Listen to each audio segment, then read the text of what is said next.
되시기를 간절히 소망합니다. 잠언서 22장은 계속해서 미련한 자, 어리석은 자, 악한 자의 그 삶의 태도와 그리고 어떤 마음을 갖고 살고 있느냐를 지적하면서 결국은 하나님의 심판을 받게 될 것이고 하나님의 공의로 그들은 반드시 그 삶의 결과를 책임지게 될 것이다 라는 그 내용으로 또 선한 사람, 지혜로운 사람, 명철한 사람, 온전한 사람은 또 어떻게 살아가고 있는가를 또 대표적으로 대비하면서 우리는 어떤 사람으로 살아야 할 것인가를 다시 한번 우리에게 교훈해 주고 있는 내용이 22장의 내용입니다. 서반부, 초반부에서는 정말 우리가 하나님의 은혜를 택하고 하나님의 은혜로 살아가야 한다는 겁니다.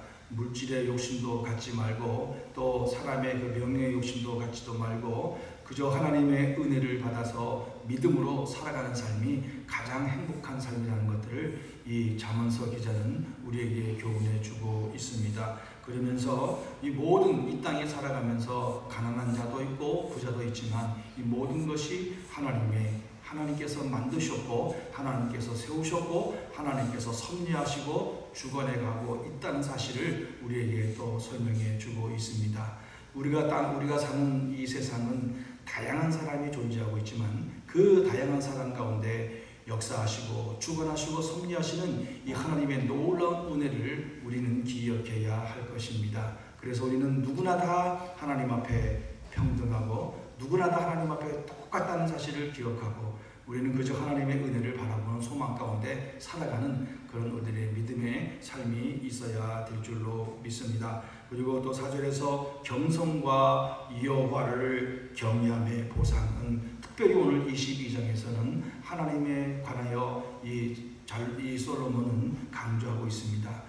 겸손하게 된다는 것은 하나님을 온전히 경외하고 하나님의 뜻대로 살아가게 된다면 우리는 진실로 겸손한 자의 모습으로 살아가게 되는 것입니다.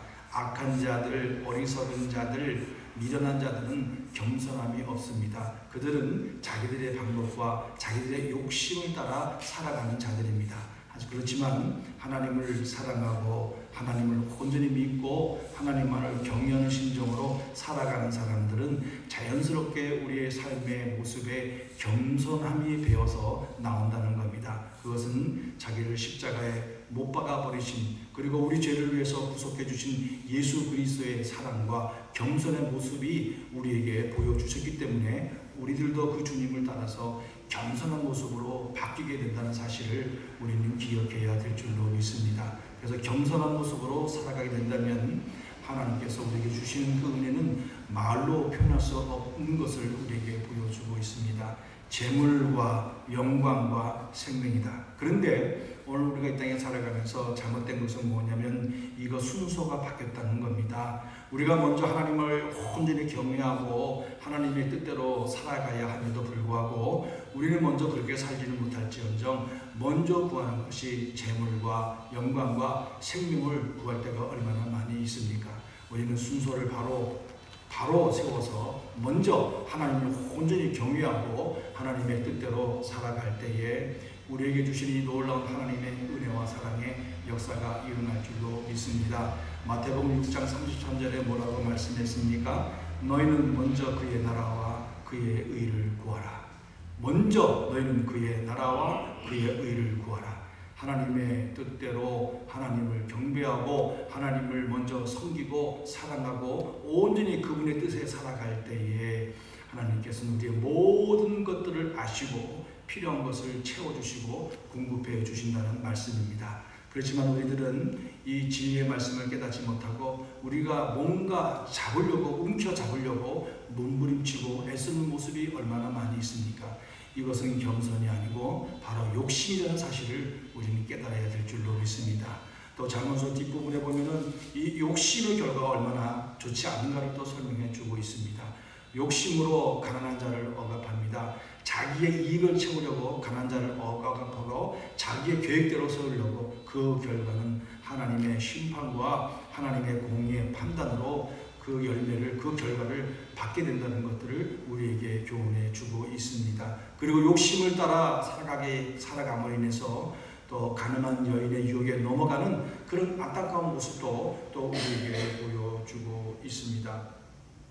그러면서 하나님은 또 이 말씀 속에서 이제 공동체 안에서 우리가 경계해야 할 사람, 또 절대 용납해서는 안 될 사람들은 거만한 자와 분노를 일으키고 분쟁을 일으키는 자와는 절대 사귀지도 말고 교제하지도 말고. 왜? 그런 자들과 사귀게 되면 너희도 그들의 유혹에 넘어가 그와 같이 될 수밖에 없기 때문에 절대로 그런 자들과 함께 사귀지도 말고 교제하지도 말고. 특별히 이 교회 공동체 안에서 그러한 모습을 절대로 우리는 배워서도 안 되고 보아서도 안 되고 또 그런 자리에 들어가서도 안 된다는 것을 우리에게 교훈해 주고 있습니다. 이 거만한 자는 하나님을 떠난 자입니다. 하나님을 믿지 아니하는 자입니다. 하나님의 사랑과 생명이 없는 자입니다. 그렇기 때문에 이 거만한 자를 그 공동체 안에서 쫓아나게 되면 다툼도 없어지고 싸움과 수욕이 그치게 된다는 겁니다.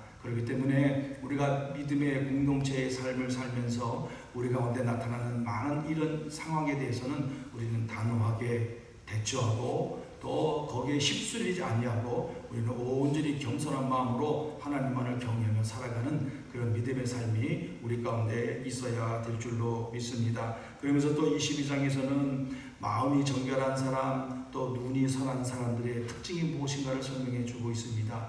마음이 정결한 사람들은 모든 사람들에게 인정을 받고 심지어는 왕과 친구가 된다고 설명을 하고 있습니다. 그만큼 하나님을 사랑하고 정결한 마음을 가지고 살아가게 된다면 공동체에서 인정을 받게 되고 사회에서도 인정을 받게 되고 하나님께서 그 사람을 축복해 주시고 하나님께서 그 영혼을 사용하신다는 것을 우리에게 말씀해 주고 있는 사실입니다. 선한 눈을 가진 사람은 어떤 삶을 살아갑니까? 그 선한 눈을 가진 사람이라는 의미는 그들의 삶을 통해서 항상 선한 열매를 맺는다는 겁니다. 그래서 후반절에 뭐라고 말씀하고 있습니까? 선한 눈을 가진 사람은 하나님 앞에 복을 받는데, 왜냐하면 그들은 가난한 자에게 양식을 베풀었다는 겁니다. 사랑을 베풀고 또 가난한 자를 돌봐주고 또 하나님의 뜻대로 섬기고 사랑하는 그 아름다운 모습이 있었기 때문에 복을 받는다는 것을 우리에게 교훈해 주고 있습니다. 그렇기 때문에 이 정결하고 선한 눈을 가지고 지혜롭고 명철한 자의 이 특징들은 하나님의 뜻대로 하나님이 기뻐하신 대로 삶을 살아감으로 인해서 하나님이 주시는 복을 누리며 살아가는 삶을 살게 된다는 것입니다. 여러분, 우리는 무엇을 또 어떻게 살아가시겠습니까? 거만한 자의 모습으로 살겠습니까? 아니면 악한 자의 모습을 따라가겠습니까? 아니면 욕심에 이끌려 살아가겠습니까? 우리는 이 잠언서 22장의 말씀을 통해서 다시 한번 우리들의 삶의 모습을 돌아보는 시간들이 되어야 될 줄로 믿습니다. 그리고 가장 중요한 본문이 우리 잠언서를 왜 기록하고 있는가를 정확하게 설명하고 또 말씀하고 있는 것이 17절부터 21절까지의 말씀입니다. 17절에 보면 너는 귀를 기울여 지혜 있는 자의 말씀을 들으며 귀를 기울여 말씀을 잘 듣고 내 마음에 잘 새기고 그리고 보존하고 내 입술 위에 함께 있게 하려 한다. 잠언서의 기자가 솔로몬이 이렇게 쓰는 이유는 우리가 말씀을 잘 듣고 지혜자의 말씀을 잘 듣고, 다시 말하면 우리가 적용한다면 하나님의 말씀을 잘 듣고 그것을 마음에 깊이 간직하고 필요할 때 그것이 성령 하나님께서 우리를 도우셔서 자동적으로 생각나게 해주시고 깨닫게 해주셔서 악한 자들의 삶의 자리에 들어가지 아니하고 거만한 자의 모습에 들어가지 아니하고 도리어 선한 눈을 가지고 정결하고 명철하고 하나님이 주신 지혜로 살아갈 수 있도록 우리에게 은혜를 베풀어 주신다는 말씀입니다.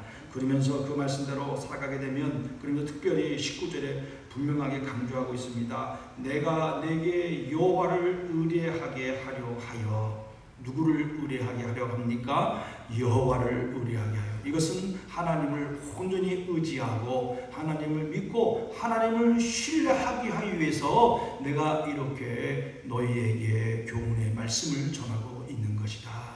그렇습니다. 우리가 매일매일 말씀을 읽고 또 설교 말씀을 듣고 또 믿음의 삶을 살아가는 이유는 무엇이겠습니까?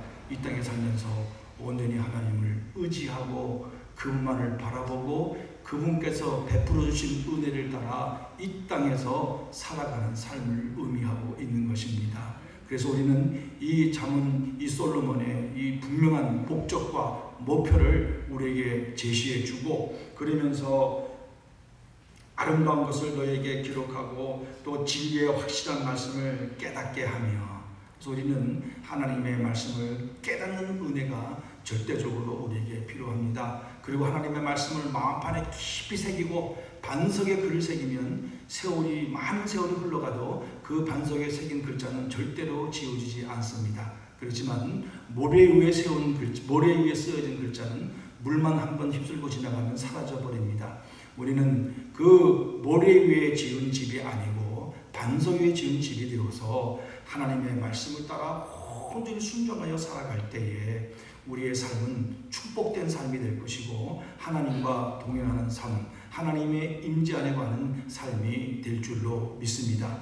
오늘 솔로몬 왕이 이렇게 분명한 목적, 하나님의 목적과 계획과 의도와 뜻을 우리에게 설명해 주었습니다. 지금 이 순간에도 이 말씀을 통해서 하나님은 우리에게 교훈해 주고 있는 것입니다. 하나님의 말씀을 마음판에 깊이 새기시는 그런 축복된 성도님들이 되시기를 바랍니다. 그리고 그 말씀을 마음판에 새겨서 그것을 늘 되새기고 묵상하고 그리고 그 말씀대로 살아가기를 애쓰고 수고하고 몸부림칠 때 하나님은 그것을 보고 계신다는 겁니다.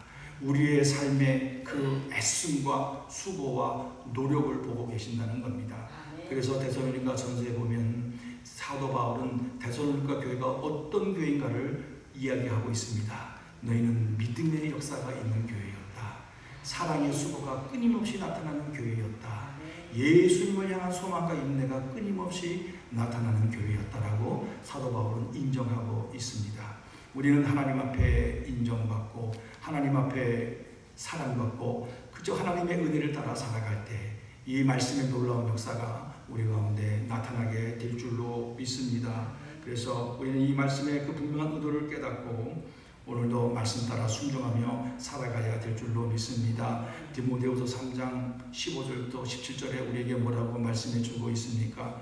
성경은 하나님의 영광으로 된 말씀이기 때문에 우리를 의로 교육하고 바로 또 책망하고 올바른 길로 이끌어가고 하나님의 사랑으로 온전케 하기 위해서 하나님의 말씀을 우리에게 주셨습니다. 그래서 우리는 하나님의 말씀을 마음판에 새기고 기억하고 그리고 어떤 분은 참 무서운 얘기지만 어떤 분은 하나님의 말씀을 기억하기 위해서 잘 때도 이 성경을 배우고 잔다는 그런 우스운 이야기도 있습니다. 그만큼 하나님의 말씀을 사모하는 마음이 있다는 겁니다. 그래서 이스라엘 백성들은 어떻게 합니까?